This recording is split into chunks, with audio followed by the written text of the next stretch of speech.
There was a time when a handshake meant something, a promise carried weight.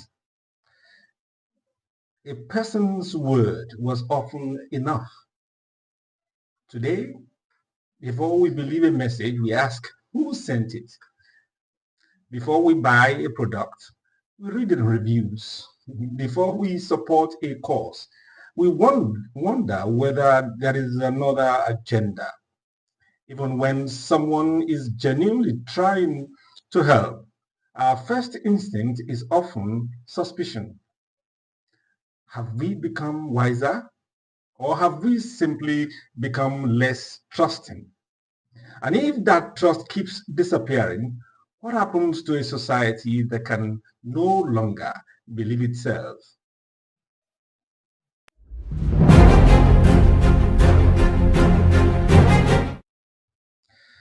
Good evening, and welcome to Make It Make Sense, where we make the stories shaping Nigeria. We take it and strip away the noise, no bias, no propaganda, just sense. My name is Femi Akintunde-Johnson. Some of you call me FAJ. Today we are exploring one of the most valuable assets any society can possess, yet one of the easiest to lose: trust.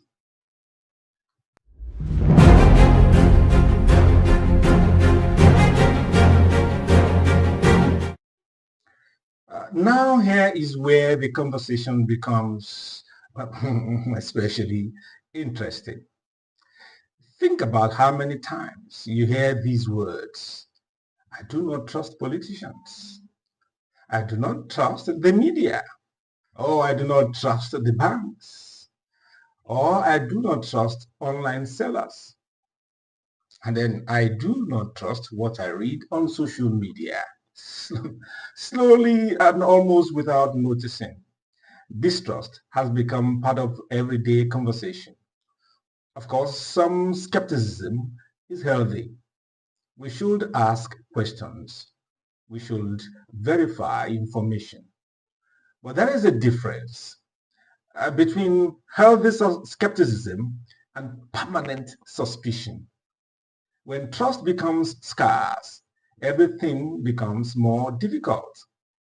Business slows down. Relationships become strained. Public institutions lose credibility. Even simple acts of kindness are sometimes viewed with suspicion.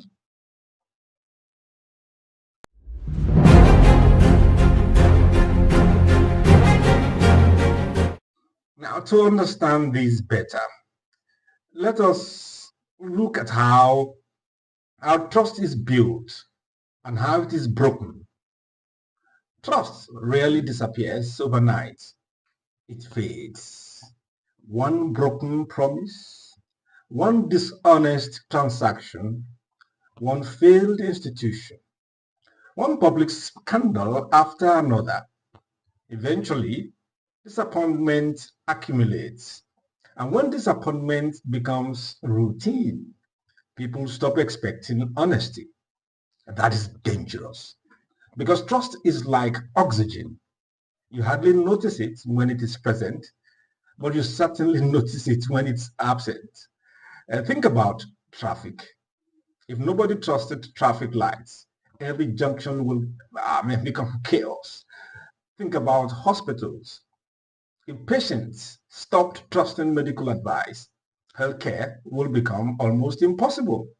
Think about elections, about schools, families. Every functioning system depends on some level of trust.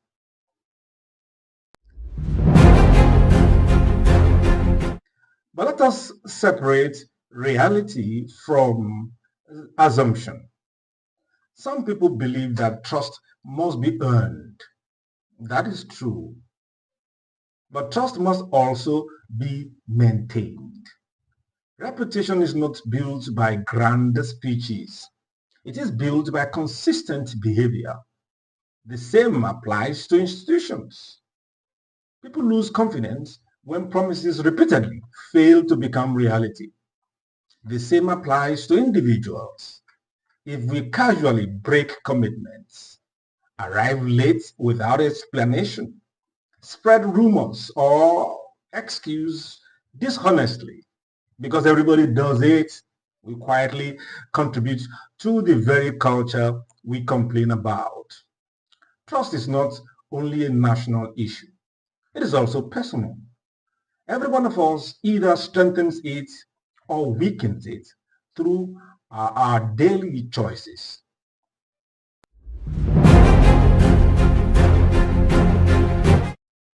Hmm. So what should we take from this? Hmm.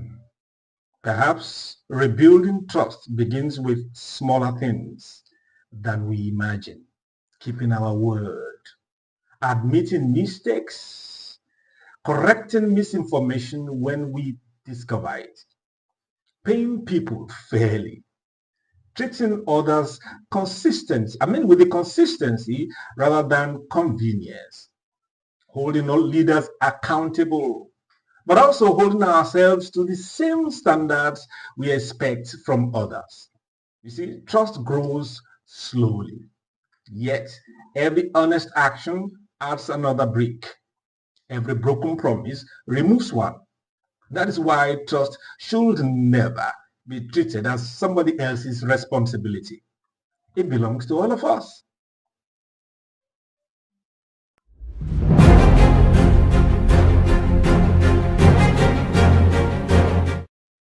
And perhaps this is the question we should all carry tonight.